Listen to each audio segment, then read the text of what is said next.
Magandang araw mga kaibigan.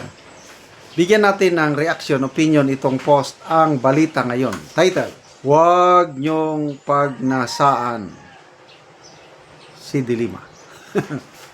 Nagbigay ng mariing paalala si dating Presidential Anti-Corruption Commission Chairman Greco Belhica sa gitna ng muling pag-init ng diskusyon tungkol sa moralidad sa pampublikong diskurso.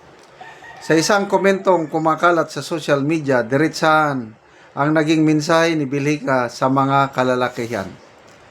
Paalala sa lahat ng lalaki, huwag niyong pagnasaan si Dilima, huwag, mapapahamak lang kayo. Lumabas ang pahayag sa gitna ng umiinit na debate sa social media matapos ang matinding batikos ng ilang grupo ng kababaihan na pinangungunahan ni Dilima laban kay Congressman Bong Sontay. Ang kontrobersya ay nag-ugat sa naging analogy ni Sontay tungkol kay Ann Curtis sa isang pagdinig sa Kamara kaugnay sa impeachment complaints laban kay Vice President Sara Duterte na umani ng matinding reaksyon mula sa ilang mambabatas at women's group. Okay. So, wala na. Lumalala na ang issue na ito eh. May nabasa akong post kanina. Itong si Congresswoman Sara Ilago, magsasampa ng reklamo, I think a criminal complaint laban kay Attorney Ferdinand Topacio. Kasi itong si Attorney Topacio naman, ang una niyang nakainitan ang itong si Jasmine Smith. 'Di ba ang unang is Bong Sontay and Ann Curtis Smith. Ito naman si Attorney Topacio sa kanyang programa, sabi niya, ikaw Jasmine Curtis Smith, para hindi ka pagnasaan ng mga lalaki, huwag kang mag-post ng mga sexy pictures mo na nakabikini. Nako, sumagot naman si Jasmine Smith na dugyot ka. Sumagot naman itong si Attorney Topacio, ang dugyot ay yung nang aagaw ng jowa, ng may jowa. Basta yung alam niyang baho ni Jasmine, binanatan din niya. Oh. Hanggang napunta na naman itong si Attorney Topacio kay Sara Ilago, yung Makabayan Black, na sinabi niya na pinagnasaan din niya. Ayun na. Kaya itong si Dilima, salita ng salita sa pagnanasa na huwag nyo kaming bastusin, huwag na. Kaya yun, bumira si Chairman Belhica, huwag nyo pagnasaan si Dilima, mapapahamak kayo. Oh. Tapos naglabasan ulit yung mga video niya with, hindi naman, yung Jonel. Anong tawagan ninyo? Jonel. Tapos may mga nakikita kong post, AI generated na. Si Dilima, may hawak na brief, inaamoy-amoy niya, may sulat yung brief nga, Jonel. So, wala na, oh. Seriously speaking, tungkol sa pagnanasa, it's a warning tayong mga kalalakihan. It's but natural for us males to be attracted to the opposite sex. Dahil nandyan yung yan ang DNA. Yung bagay na ganyan is kasama sa design ng Diyos na ang lalaki at babae magkagustuhan, mag-attract each other, then mag-asawa to form a family. Kaya lang, ang standard ng Panginoon pagdating sa pagnanasa, kahit tignan mo lang ang babae, tayong mga lalaki to tignan mo ang babae at may pagnanasa ka na sa puso't isipan mo, nagkasala na tayo ng adultery. Very clear po. Kaya sabi ng Panginoon, if your eye causes you to sin, mas mabuti lugita. Lugit, Bisaya, tanggalon, gouge it, ganun.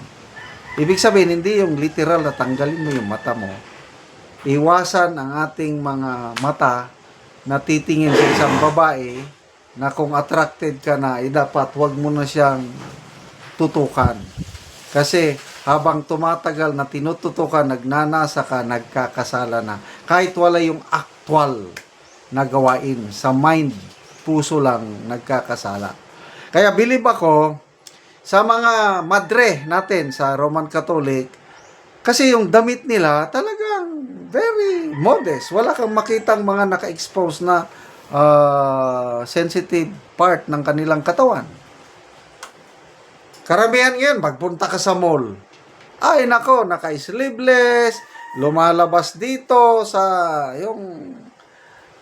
dibdib, nakaganon. Makikita mo na dyan. Tapos, naka-short pant, wala na. Maano ka talaga, matutokso ka. Mabuti pa ang ating mga, yung mga madre, at saka yung mga Muslim ladies natin. Galing. Again, naikwento ko na noon, ulitin ko, yung aking driver na sundalo, nung nasa active service pa ko, nasayin ako sa Metro Manila. Meron kaming kaibigang Muslim lady na magpunta sa Manila, may gagawin, tinulungan namin. Pagdating sa airport, yung driver ko, sabi ko, sunduin mo si ganito. Hindi ko na lang banggit yung pangalan. So, sinundo na. Doon na. So, nakasakay na sila.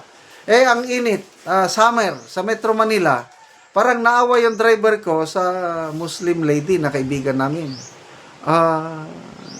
Ma'am, ganito, sabi niya, bakit nakasuot kayo ng ganyan? Ang init-init. So, hindi maintindihan ng driver ko bakit gano'n ang suot ng mga Muslim ladies.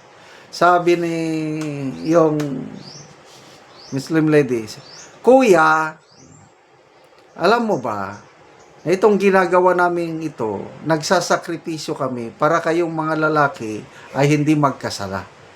Kasi kung magsuot kami ng kung ano-ano, ma-expose ang aming mga katawan na ma-attract kayo, magkakasala kayo. Kaya para sa inyo itong pagsasakripisyo naming mga Muslim ladies para hindi kayo magnasa. Correct. So, ano ngayon? Sino ang magnasa kay Dilima? Nandyan yung picture. Mapapahamak lang kayo. Joker din itong si Chairman Belhica. Salamat mga kaibigan sa inyong pagsubaybay sa ating channel. Nakakatulong kayo ng malaki sa tribong Talandig ng Bukidnon dahil ang income natin sa channel na ito is pantulong sa tribo. Namimigay tayo ng libreng yero at pako para makapagpatayo sila ng mas maayos na tirahan. Panoorin nyo ang video na ito. Taga ano gero.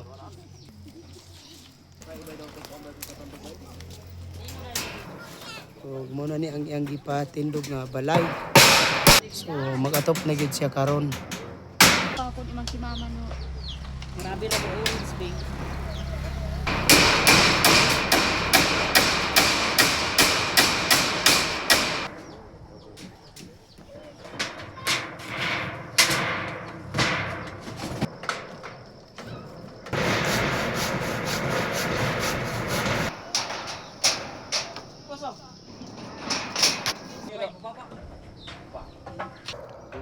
Nagkanda ko na.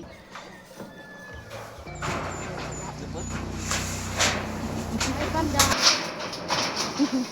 I-vlog yun na yun.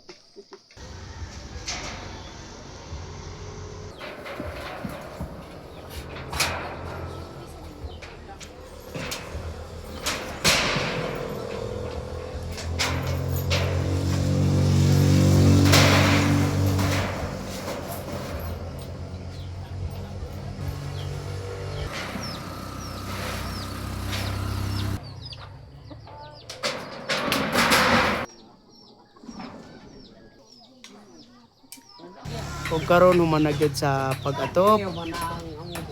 Tama sa Ginoo nga nagtabang sa sin nga ako nami balay. Oo.